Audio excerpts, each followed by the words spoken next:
한미 정상회담, 이 국빈 방미 네, 예. 어떻게 평가하십니까? 빈수레가 요란하다. 또 한 대를 받은 속에 내용은 다 손해를 보고 아, 왔다라고 생각하고 있어요. 사실 한미 정상회담 국민들 기대가 많았지 않습니까? 그렇죠. 해결해야 되는 것도 예. 많고 또 이번에는 우리가 주도권을 잡을 수 있는 좋은 기회였고 음, 도청 문제도 있고 아, 맞아요. 또 우리가 탄약 문제도 있고 네, 뭐 네. 여러 가지 주도권을 잡을 수 있는 이러한 사항이었기 때문에 많은 것을 얻어오리라고 생각했는데 사실 주기만 하고 얻어온 게 별로 없죠. 주기만 하고 얻어온 게 네, 없다. 외교 그 중에 가장 성과로 내세우는 것이 워싱턴 선언이잖아요. 맞아요. 예, 예, NCG 예. 어제도 윤 대통령이 얘기를 하던데요, 국무회의에서. 워싱턴 선언 내용을 쭉 보면은 네. 사실은 뭐 특별한 게 없어요. 기존에 해 오던 음, 것들을 재정리한 거의 뭐 수준이죠, 사실은. 그래요? 네, 예. 근데 지금 여당에서도 그렇고 윤 대통령도 네, 이 핵이 이제 네, 들어간 네, 제2의 한미 상호 네, 방위 조약 업그레이드 네, 됐다. 이렇게 네. 평가를 하던데 어떻게 보십니까? 그것은 전혀 저는 그렇게 생각 안 해요. 어. 이미 핵이 들어간 상호 방위 조약은 네. 1978년도부터 줄기차게 해 왔어요. 그래요? 1978년도에 그 해구산을 제공하겠다라고 늘 약속을 해왔었던 거고요. 네. 2006년도부터는 확장 억제 정책을 제공하겠다라고 늘 약속해 왔던 겁니다. 그런데 어. 뭐 이번에 제2의 뭐 이런 그거라고 하는 건지 제가 이해가 안 가요. 근데 네, 이 김태호 제1차장은 그런 얘기 했었죠. 사실상 핵 공유한 것처럼 우리 국민들이 느낄 네, 것이다. 라고까지 평가를 했는데 네. 이건 좀 어떻게 봐야 됩니까? 그것은 핵 공유? 사실은 기만하는 거죠, 국민을. 핵 공유는 할 수가 없는 겁니다. 미국은 네. 절대 자기의 핵을 공유시키지 않죠.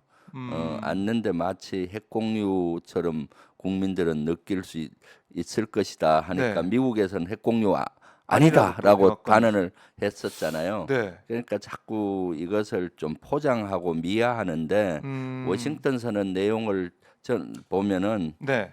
특별한 게 없어요. 새로운 것이. 새로운 것은 없다. 어, 기존의 걸 재정리해서 국민을 네. 안심시키는 정도 수준인 거죠.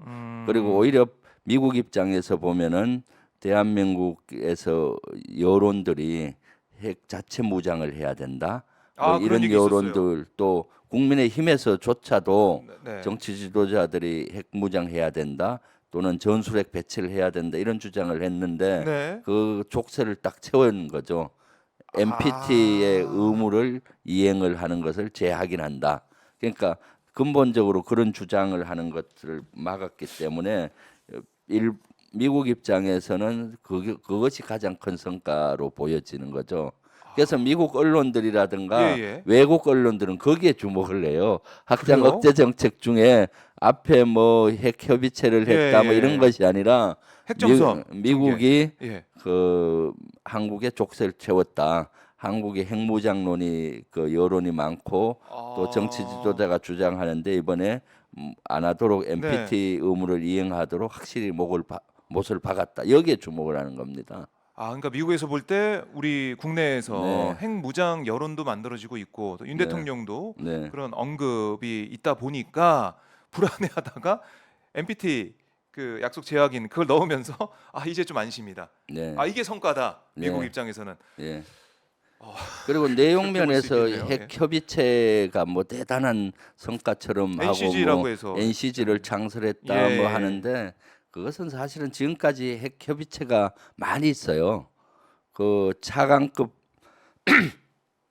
2 플러스 2 회담 네. 국방부 차관, 외교부 차관, 음. 미국의 그 두 명 해서 2 플러스 2 차 회담이 이제 네. 핵 협의체예요.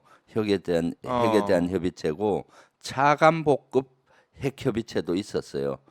DSG라고 해서 아, 그래요. 전략핵위원회처럼 이렇게 해서 국방부 주로 정책실장 주관으로 미국과 이렇게 협의를 해왔던 거고 네. 그거 말고도 또 양 국방장관끼리 하는 SCM, 아, SCM이 SCM 많이 1년에 한 번씩 들어봤습니다. 열리는데 그걸 연례 안보 협의회라고 해요. 네. 거기서도 늘 이것을 재확인합니다. 한미 상호 방위 조약 정책을 준수하겠다 확인하고 확장 억제 정책을 제공한다. 네. 이런 논의를 해요. 그것도 사실은 아. 오히려 국방장관끼리 SCM이 더 큰 회의체라고 봐야 되는 거고요. 그렇죠. 또 합참의장과 우리 합참의장과 미국 합참의장이 하는 MCM 군사위원회라는 협의체가 있어요. 맞네요. 네, 거기서도 매번 MCM을 할 때마다 여기에 대한 논의를 하고요. 확장 억제 정책을 어떻게 할 건지. 네. 그러니까 이 많은 협의체가 있는데 어. 이번에 차관복급 협의체를 만들어서 뭐 조금 더 회의를 자주 한다는 것이 뭔 큰 대수겠습니까?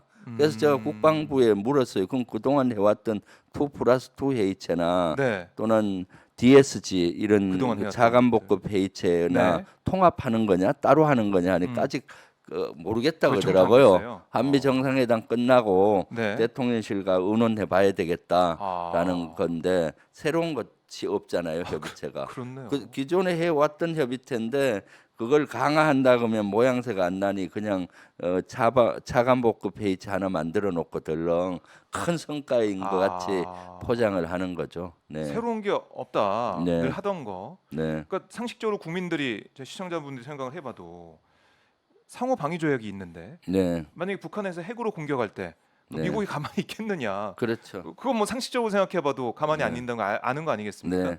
그래서 김태호 1차장이 뭐 핵 공유한 느낌을 받을 것이다 하니까 네. 미국이 핵 공유 아니라 하니까 안보실장이 엊그저께 방송에 나와서 핵 억제 동맹을 완성했다는 식으로 얘기하더라고요. 핵 억제 핵 억제 동맹. 핵 억제는 이미 78년도부터 해구산 제공하고 확장 줄기차게 해온 건데 무슨 핵 억제 동맹입니까? 그러면 북한의 특수전 부대가 많으니까 네. 특수전 억제 동맹, 북한의 잠수함이 많으니까 북한의 아. 잠수함 억제 동맹 이런 용어를 써야 됩니까? 북한의 모든 도발이나 모든 침략으로부터 억제하는 네. 것이 동맹인데 그러니까 눈 가리고 아웅하는 거죠. 그 중에 가장 큰 허상의 전략 핵 잠수함 기항입니다. 맞아요. 그것도 엄청 많이 조명이 됐어요. 네, 예, 전략 핵 이렇게 잠수함의 81년도 네. 이후엔 한 번도 안 왔는데 이제 앞으로 주기적으로 온다. 성과로 꼽히고 있습니다. 성과로 하죠. 네. 그것은 진짜 눈 가리고 아웅하는 겁니다. 왜요? 전략 핵 미사일 잠수함에는 네. ICBM을 잠수함에서 쏘기 때문에 ICBM급 SLBM이거든요. 그것은 사거리가 12,000km 정도 가요. 대륙간 그러니까 탄도미사일이니까. 대륙간 탄도미사일이니까 사거리가 많은데 예. 무기에서 통상 보면은 최대치는 얘기하는데 제한 사항은 얘기 안 해요. 어떤 제한이 있는지. 예, 맞아요. 그래서 무기 미사일은 최소 사거리가 있어요. 네. 가까운 데는 쏠 수가 없어요. 미사일이니까. 미사일이니까 위로 1단, 2단, 3단 가면은 예. 그래서 ICBM급은 예. 통상 보면은 12,000km 간다 보면은 최소 사거리가 4,000에서 5,000km입니다. 4,000에서 12,000km까지만 킬로미터까지만 쏟는 겁니다. 4,000km 안에는 되면? 못 쏴요. 못 쏴요, 아예? 예, 왜냐하면 3단으로 가니까 1단 어. 올라가고 2단 가고 3단 가면 이미 4,000km 가까이 가는 겁니다. 그러면은 그럼 우리 우리 한반도에 한반도 온다. 근해에 예. 동해에 있든 그럼 남해에 어떡해요? 있든 왔을 때 네. 북한은 사실 1,500, 1,000km만 되면 다 사격이 가능하죠. 그렇죠. 1,500km만 되면은 북한 지역을 쏠 수 있나요, 없나요? 못 쏘는 거죠. 쏠 수 없네요. 예, 4,000km 이내는 못 쏘는 아니 겁니다. 북한 확장 억제가 아니네요, 그러면. 그렇죠. 결국은 전략 핵 잠수함은 한반도 근해에 오면은 중국과 러시아를 대항하기 위해서 오는 겁니다. 그래서 한반도 예. 북한의 핵 미사일을 대응한다면은 네. 태평양 중간에 있든가 감 정도 있어야 북한 핵 미사일 기지를 쏠 수가 있는 겁니다. 그럼 이게 뭐 효용성이 없는 거 아니에요? 포용성이 없죠. 그냥 보여주기식이고 예. 국민들에게 안심시켜 주는 목적밖에 없죠. 북한에 압력을 준다고 하는데 네. 압박을 준다고 하는데 글쎄요. 북한은 그런 저처럼 이런 상식이 없을까요? 북한은 다 알고 있는 거죠. 오히려 그 전략 핵 잠수함이 감이나 태평양에 숨어 있을 때 무서운 거지 한반도 근해에 왔을 때는 무섭지가 않는 거죠. 오히려 네. 오히려 더 안전하게 느낄 수 네, 있겠네요. 그렇죠. 핵잠수함에 대해서는. 네. 그래서 제가 미사일 사령관 할 때도 예. 미사일 기지를 배치할 쏜다든가 할 때 네. 늘 최소 사거리를 제일 고려해요. 못 쏘는 거리가 있어요. 예를 들면 북한의 스커드 500km짜리면은 네. 150km에서 한 500km예요. 아. 150km 이내 못 못 쏘는 겁니다. 쏘니까. 네, 그걸 그걸 그 앞에 생각해야겠네요. 제한사항 이런 제한사항이 있다는 건 얘기를 잘 안 하죠. 네, 그래서 제가 아, 저 이거 미사일 보시고 깜짝 사령관 출신으로 놀라셨겠네요. 이것이 무슨 억제야. 그리고 또 전략 핵 잠수함이 오면 또 문제가 네. 중국과 러시아가 여기에는 반발을 많이 하고 동북아 긴장을 높이는 아. 겁니다. 북한의 핵에 대한 억제가 되는 것이 아니라 그래서 중국이 여기에 대해서 발끈하는 거잖아요.